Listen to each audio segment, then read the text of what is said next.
Welcome to EDU World Space. The setup of this problem looks something like this. We're given that the engines of the rocket are on for a time big T, and we eventually want to climb up to 960 meters, and we're asked to find the time that, or what the value of big T is for this to happen. The first step to solving this problem is to figure out what the velocity is at this point here, after the engine shut off. So the velocity at this point can be found by using v is equal to v naught plus acceleration times time. We know that v naught is 0 because it starts off at rest. The acceleration is 16 meters per second squared, that's a given. And then the time for this to happen is big T.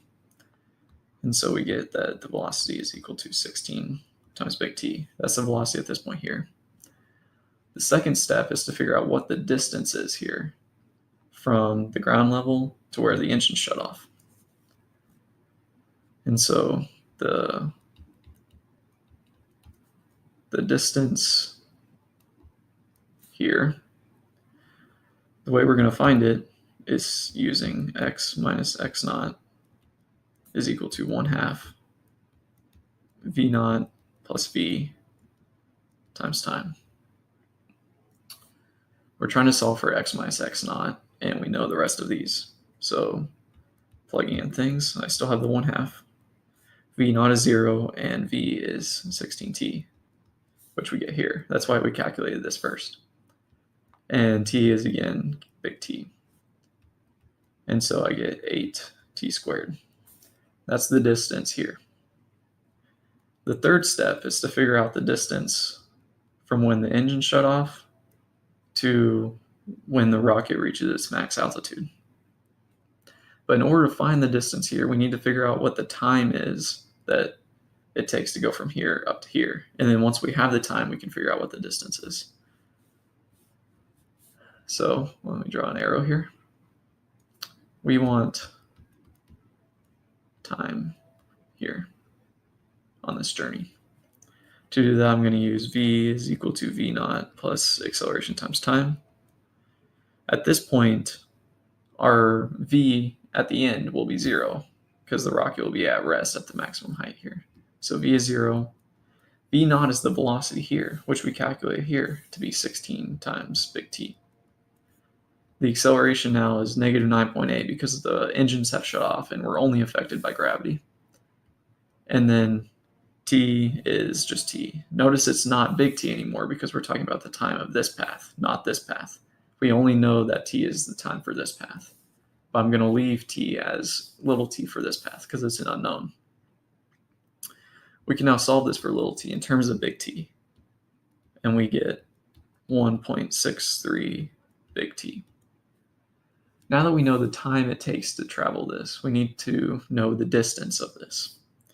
And to do that, I'm going to use the kinematic equation. X minus x naught is equal to v naught times time plus 1/2 times acceleration times time squared. So x minus x naught is equal to 16t, right? V naught is the initial speed here, which is 16t, times t, which is 1.63t from here, plus 1/2. Acceleration is negative 9.8 still, and then t is 1.63 big T squared. Simplifying this down, I get that x minus x naught is 13.06 t squared. And now we're almost done.